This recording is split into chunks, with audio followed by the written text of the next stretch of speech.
Pues muy buenos días a todos y pues me gozo en poder estar en esta iglesia y veros y ver también a hermanos tan queridos. Y antes de que se me olvide, pues dar saludos también de la iglesia de Mataró. La mayoría nos conocemos, pero para aquellos que no nos conocemos, pues hemos venido mi mujer María Yael y yo de la iglesia de Mataró, y pues es un privilegio estar con vosotros hoy. Y bueno, hace el año pasado, a finales de año, me dijo Josué de buscar un día para venir a predicar, y pues aquí estamos. Y tampoco sabía pues que hoy se iba a hacer la Santa Cena, y bueno, el Señor guía todo también, y pues el mensaje servirá para poder pensar en nuestro Señor Jesucristo, poder adorarle también como Él se merece, y pues espero que sea de bendición para cada uno de nosotros. Pues el mensaje que vamos a ver esta mañana es acerca de alguno de los títulos de nuestro Señor Jesús. Vemos en su palabra pues que al Señor Jesús se le han dado muchos nombres, muchos títulos, y en esta mañana me gustaría ver 3 de esos títulos.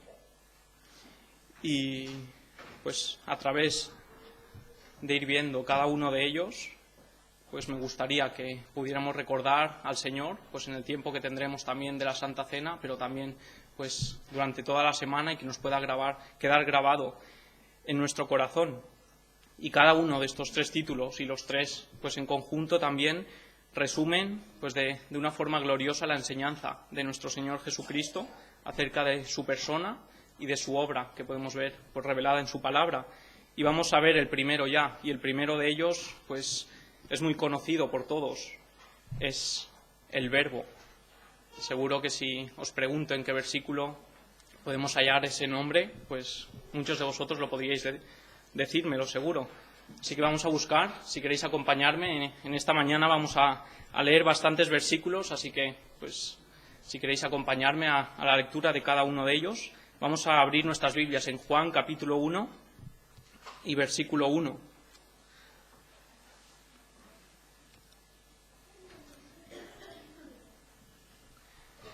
Dice así Juan 1:1: En el principio era el Verbo, y el Verbo era con Dios, y el Verbo era Dios.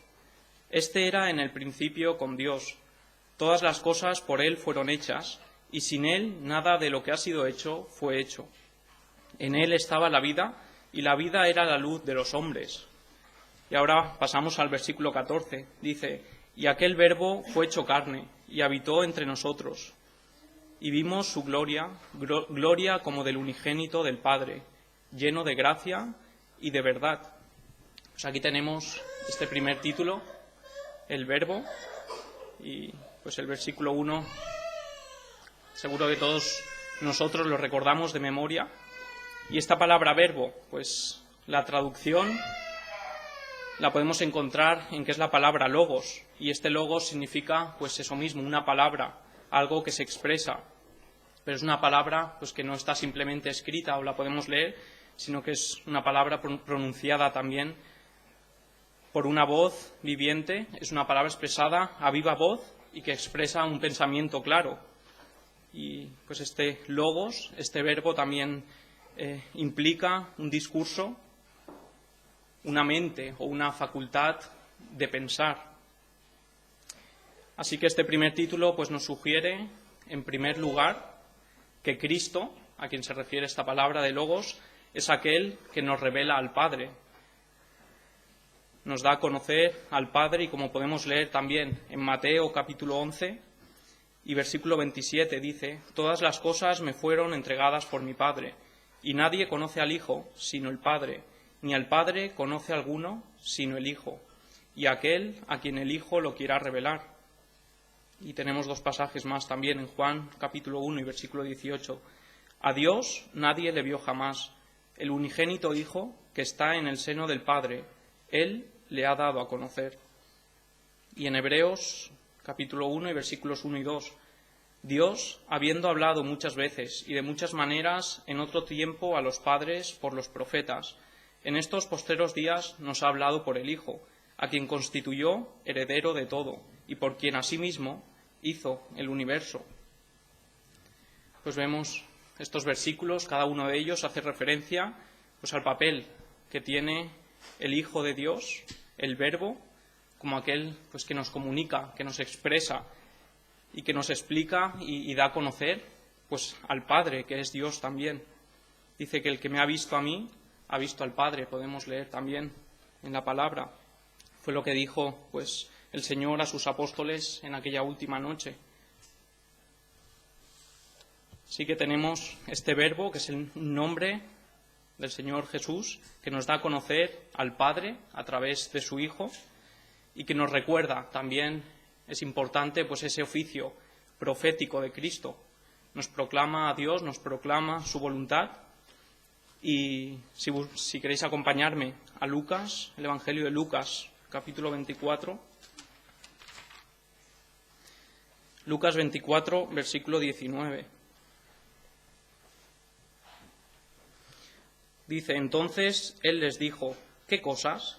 Y ellos le dijeron, de Jesús Nazareno, que fue varón profeta, poderoso en obra y en palabra delante de Dios y de todo el pueblo. Pues se nos muestra aquí, en este Evangelio, ese oficio profético de Cristo, y así como el Verbo pues nos hace referencia al profeta, pues vamos a ir viendo también los otros dos títulos que veremos más adelante, como hacen referencia a otros atributos de Dios. Así que, pues para todos los que estamos aquí, espero que todos podamos ser hijos de Dios, que seamos creyentes, que hayamos creído en Dios. Pues para cada uno de nosotros también es necesario que podamos crecer en sabiduría, y seguro que tenemos ese deseo, pues en nuestra vida íntima, delante del Señor, cuando venimos a la Iglesia a aprender también, pues ese es nuestro deseo, ¿no? Crecer en su conocimiento, crecer en sabiduría.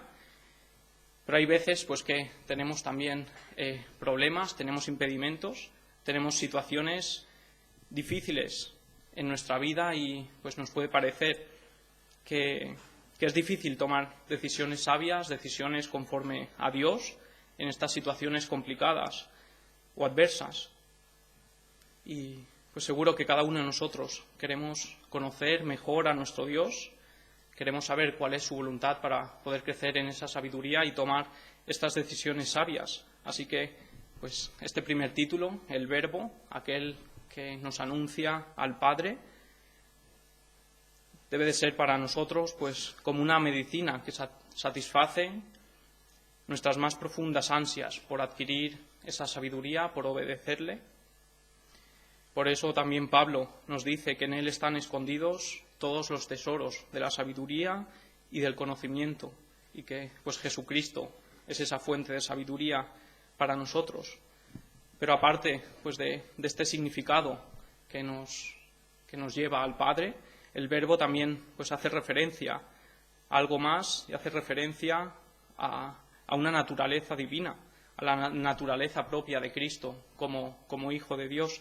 Sabemos que es el Hijo de Dios, que es la segunda persona de la Trinidad, pero que, pues, al pertenecer a esa Trinidad es el mismo Dios. Y, pues, el Hijo de Dios también es eterno y es igual al Padre, pues, en esencia, en poder y en gloria también. En Juan, por lo que hemos leído, nos decía que Él era con Dios y era Dios. El Hijo es Dios. Y era la forma pues en que el apóstol Juan proclamaba a este Mesías, al Cristo que él debía pues anunciar, proclamaba que él era el Hijo eterno de Dios. Y Pablo también, si queréis acompañarme a Colosenses capítulo 1 y versículo 15.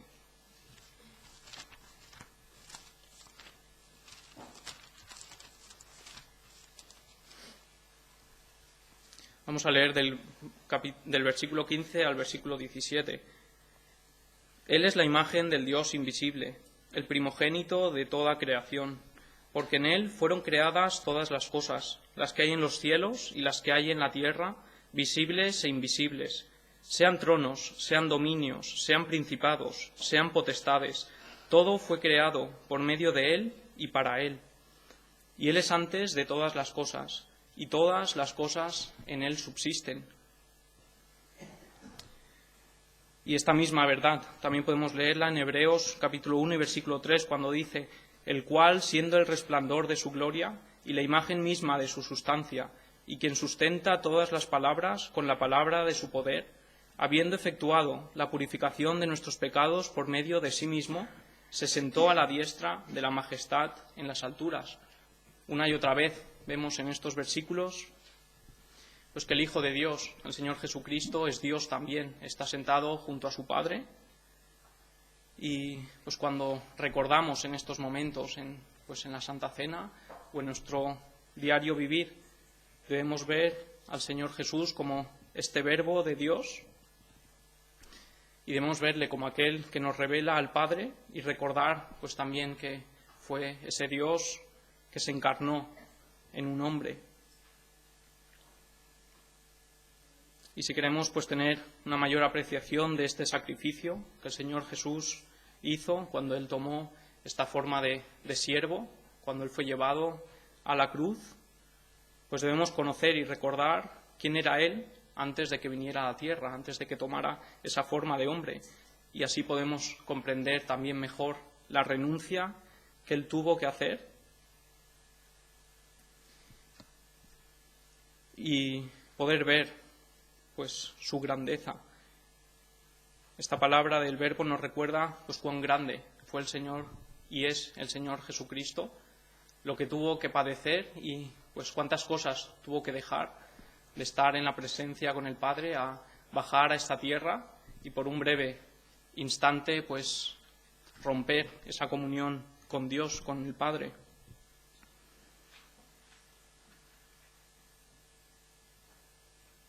Vemos que Él ocultó pues toda esa manifestación de gloria al tomar esa naturaleza humana, y Él se hizo igual pues a nosotros en todo, excepto que en Él no hubo pecado nunca. Él cargó nuestros pecados, pero nunca hubo mancha ni pecado en Él.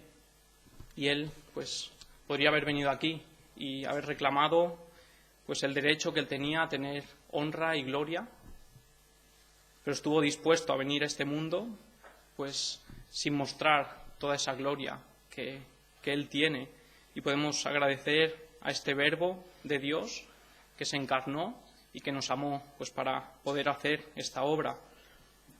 En segundo lugar, el segundo título que me gustaría ver es que Jesús, que Cristo es el Cordero de Dios, y esto pues también nos es familiar y lo hemos podido escuchar muchas veces. Fue enunciado por el apóstol Juan.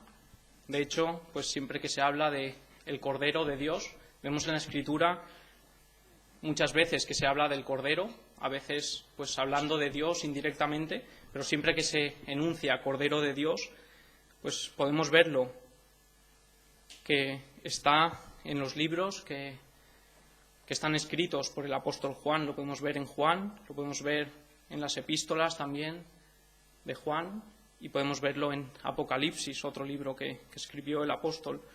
Y sí, podemos ir a Juan capítulo 1, cerca de donde hemos ido antes, Juan capítulo 1, versículo 29.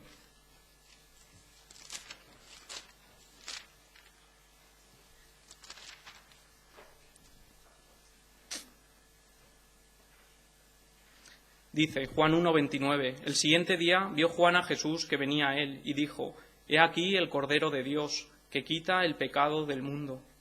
Y después en el 36, más adelante, lo vuelve a mencionar, y mirando a Jesús que andaba por allí, dijo: he aquí el Cordero de Dios. Juan pues había sido llamado a preparar ese camino, a anunciar la venida del Mesías, y pues cuando aparece lo presenta ante Israel y asume pues esa misión que tenía de anunciar pues la salvación que vendría a obrar ese Cordero de Dios que quita el pecado de todo el mundo. También podríamos decir pues que este título, el Cordero de Dios, se basa en lo que el profeta Isaías, pues unos cuantos cientos de años antes, había anunciado en Isaías capítulo 53 y versículo 6.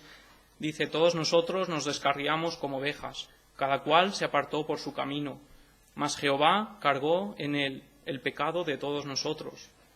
Angustiado él y afligido, no abrió su boca. Como cordero fue llevado al matadero, y como oveja delante de sus trasquiladores, enmudeció y no abrió su boca. Vemos aquel Mesías que era simiente de Abraham, que era simiente, hijo de David, que había de venir al mundo y que sería llevado como un cordero al matadero, y no pues por sus propios pecados, no por la culpa que él tenía, porque no tenía ninguna culpa.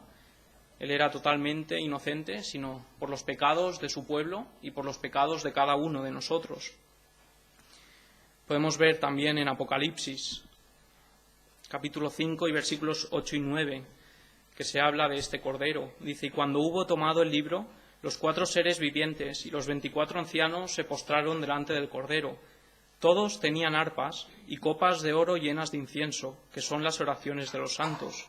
Y cantaban un nuevo cántico, diciendo: digno eres de tomar el libro y de abrir sus sellos, porque tú fuiste inmolado, y con tu sangre nos has redimido para Dios de todo linaje y lengua, y pueblo y nación. De todos estos pasajes que hemos ido leyendo podemos sacar pues una clara enseñanza y una referencia a esa inocencia perfecta de Cristo, que era necesaria pues, para que Él llevara nuestra culpa, así como pues esa voluntad, esa forma voluntaria y mansa con la que Él se entregó, pues pudiendo no querer llevar esa carga de pecado. Él fue humilde, se humilló a sí mismo y llevó esa carga que debíamos llevar cada uno de nosotros, y se entregó para morir por nuestros pecados. Él ofreció pues esa ofrenda por nuestro rescate y por nuestra salvación. Y vemos también pues en la palabra cómo ese cordero también fue tipificado tanto por el cordero de la Pascua, cuando se ordenó pues pintar esos dinteles con la sangre de un cordero, como también por todos los corderos en los sacrificios que debía hacer el pueblo de Israel, que debían llevarse a cabo todos los días, ofrecer corderos por expiación, por la mañana, por la tarde. Debían hacerlo un día sí, otro también. Debían hacerlo durante décadas, durante muchos años. Y pues los israelitas habían tenido esa imagen de esa redención y expiación de los pecados, y ahora pues está representada a través de este Cordero de Dios que hizo esa obra una vez para siempre. Así que si comparamos pues la imagen del Señor Jesús, de Cristo, con estos animales físicos pues que eran sacrificados, realmente Él era el verdadero sacrificio provisto por Dios mismo. Él era el Cordero de Dios y es el Cordero de Dios que quita el pecado del mundo. Y a diferencia de los sacrificios que se hicieron durante la ley, este sacrificio fue perfecto, fue completo, fue irrepetible y ha sido pues válido para cada uno de nosotros. Los sacrificios que hacía el pueblo de Israel se debían hacer continuamente. Este es válido, se hizo una vez y pues esa vez ya es suficiente para todos nosotros. Así que esta imagen del Cordero de Dios también nos habla de Cristo en su humillación. Mientras hemos visto que el primer título del Verbo pues nos habla de esa gloria de Dios que anuncia al Padre, pues el Cordero nos lo presenta como un siervo que sufre, siendo varón de dolores y experimentado en quebranto. Él fue azotado, fue herido, fue ultrajado, y durante ese tiempo no abrió su boca para defenderse, ni profirió ninguna palabra de maldición, sino que todo lo contrario. Él abrió su boca para encomendar la causa que le había mandado su Padre. Él la encomendó a Dios, y él también pues intercedió por aquellos que le maltrataban, que le odiaban. El Verbo, como hemos visto, nos proclama la naturaleza, la esencia de Dios como ese profeta, y vemos ahora cómo este Cordero pues nos recuerda también otro oficio, el oficio sacerdotal de Cristo, siendo pues Él mismo ese sacrificio, siendo Él el que nos puede libertar de esa culpa pues que con frecuencia nos abate. Y podemos ver este oficio de sacerdotes en Hebreos capítulo 2 y versículo 17.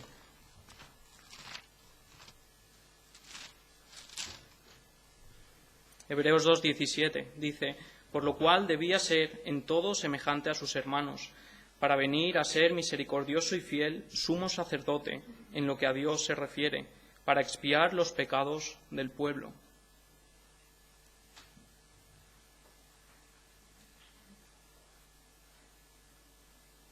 También en otro pasaje se nos dice: porque tal sumo sacerdote nos convenía, santo, inocente, sin mancha, apartado de los pecadores y hecho más sublime que los cielos, que no tiene necesidad cada día de ofrecer sacrificios por sus pecados ni por los de su pueblo, pues porque, como hemos visto, esto lo hizo una vez y para siempre. Y en tercer lugar, pues tenemos otro título que se nos da de Cristo, y este pues es bastante menos utilizado, o lo hemos leído menos veces que los otros dos, y es el León de la tribu de Judá, un título que utilizamos bastante menos y podemos leerlo. De hecho, es el único pasaje en toda la palabra que podemos leerlo, en Apocalipsis capítulo 5, si queréis buscarlo conmigo. Apocalipsis capítulo 5 y versículo 1. Vamos a leer hasta el versículo 5.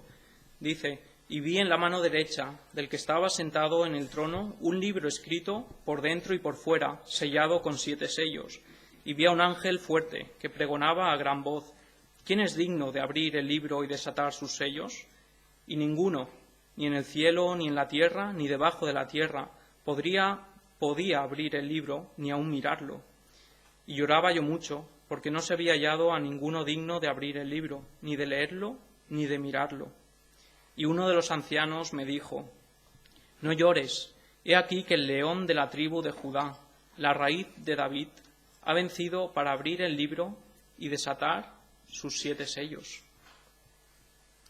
Qué precioso pasaje, ver pues que no había esperanza, nadie veía, ni no había nadie digno de abrir esos sellos, y cómo se encontró pues a ese único ser, al león de la tribu de Judá, que era digno de abrir esos sellos. Como hemos dicho, es el único pasaje que se encuentra en la Biblia que enuncia este título acerca del Señor Jesús, y pues obviamente es algo simbólico este título, no es que sea un león, y lo podemos tomar pues como el símbolo del león, que más adelante también daremos algunas características. Y leyendo a algunos comentaristas que hablan acerca de este pasaje, pues comentar solamente que este rollo que se nos menciona aquí, que está escrito por dentro y por fuera, sellado con 7 sellos, pues hay 2 opiniones que aquellos que han estudiado nos dicen que podría ser. Una de ellas es que ese rollo puede ser el título de propiedad, de herencia del pueblo de Dios, pues que contenía los pasos por los que Cristo habría de recuperar esa herencia de aquel que se la había quitado, y alcanzaría la plena posesión pues de ese reino que él compró por el sacrificio y por la obra de redención. Pero también puede representar el plan eterno de Dios para todas las criaturas y todos los eventos en el mundo entero, y por eso pues podría estar escrito por dentro y por fuera, representando esa plenitud. Lo contenía todo, en él estaba contenido pues toda esa obra de Dios, y no se podía añadir nada, ya estaba todo completo, estaba todo escrito. Y sea cual fuere el significado de este rollo, vemos que en todo el universo solo se halló uno de abrir este libro, y ese fue el Señor Jesucristo, representado pues en esa figura del león.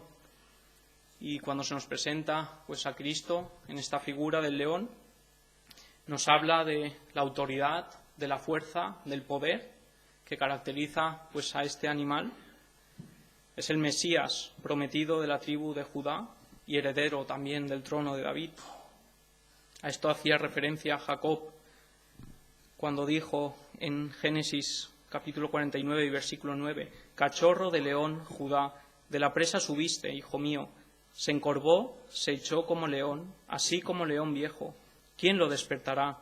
No será quitado el cetro de Judá, ni el legislador de entre sus pies, hasta que venga Silo, y a él se congregarán los pueblos.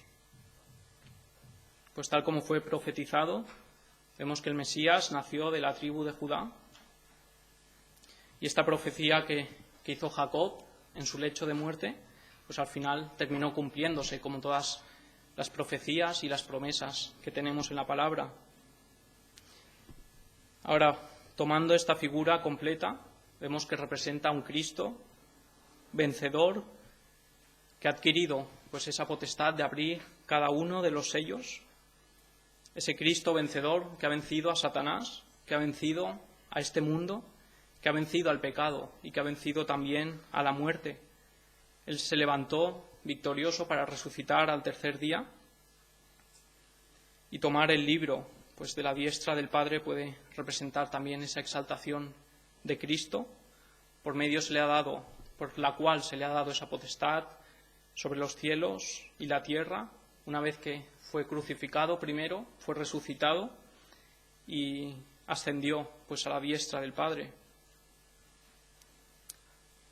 Y esta tercera figura, este tercer título de Cristo, como el león de la tribu de Judá, nos recuerda pues otro oficio de Cristo, y es como Rey y Señor. En Apocalipsis capítulo 19, versículo 16, dice: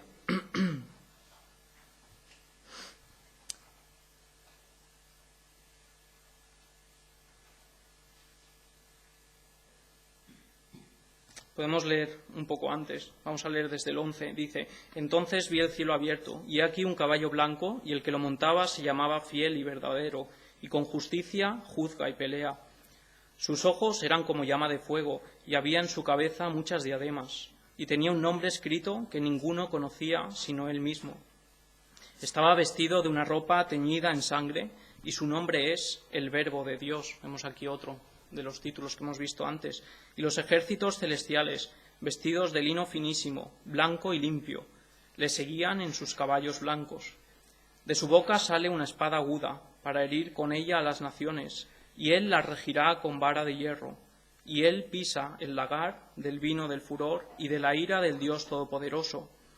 Y en su vestidura y en su muslo tiene escrito este nombre: Rey de Reyes y Señor de Señores.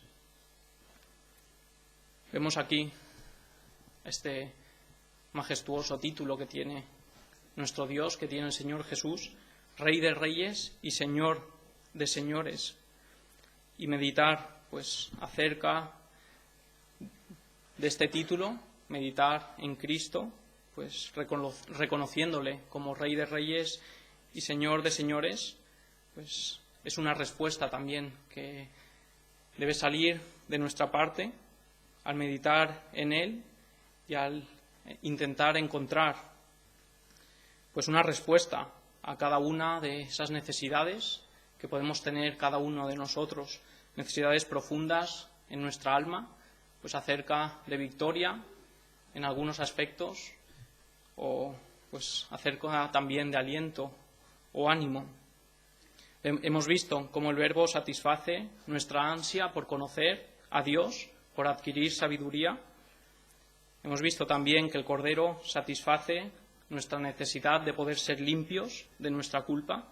Y vemos ahora, a través de este león de la tribu de Judá, como Rey, que Él satisface y sofoca el temor que pueda abrigarse en cada uno de nuestros corazones, pues frente a dificultades, frente a peligros que tenemos y que vivimos, pues cada uno en este peregrinaje hasta el cielo.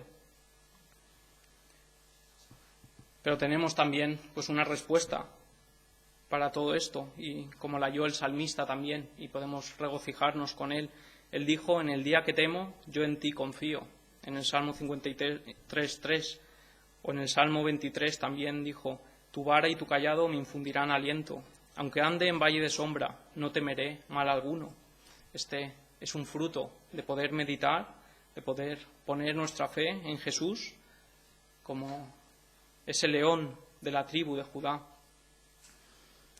Podemos leer también, ya estamos acabando, en Hebreos capítulo 2 y versículos 14 y 15, dice: así que por cuanto los hijos participaron de carne y sangre, él también participó de lo mismo, para destruir por medio de la muerte al que tenía el imperio de la muerte, esto es, al diablo, y librar a todos los que por el temor de la muerte estaban durante toda la vida sujetos a servidumbre.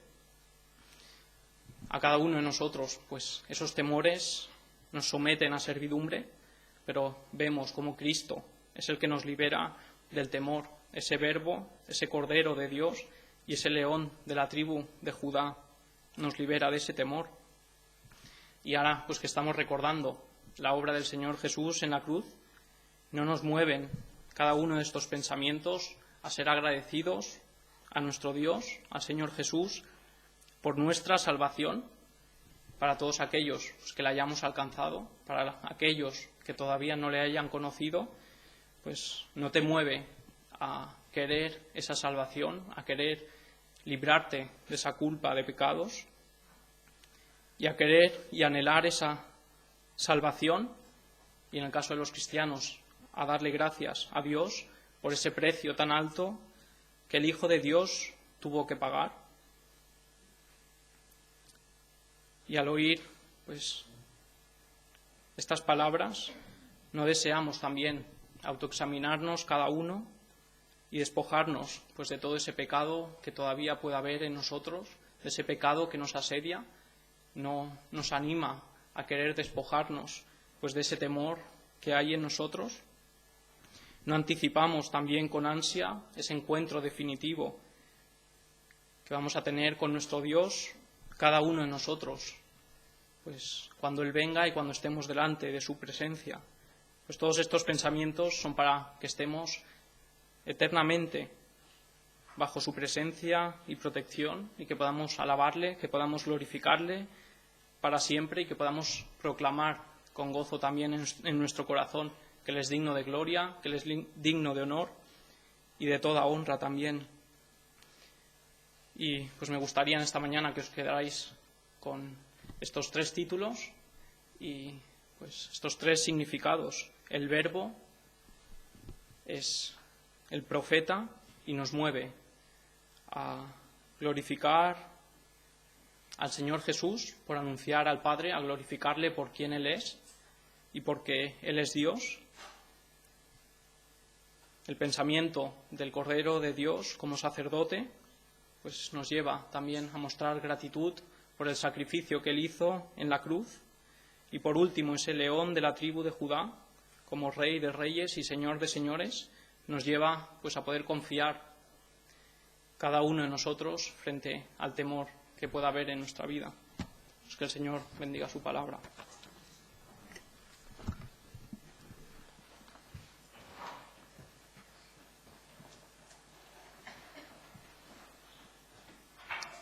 Muchas gracias, David, por estas palabras.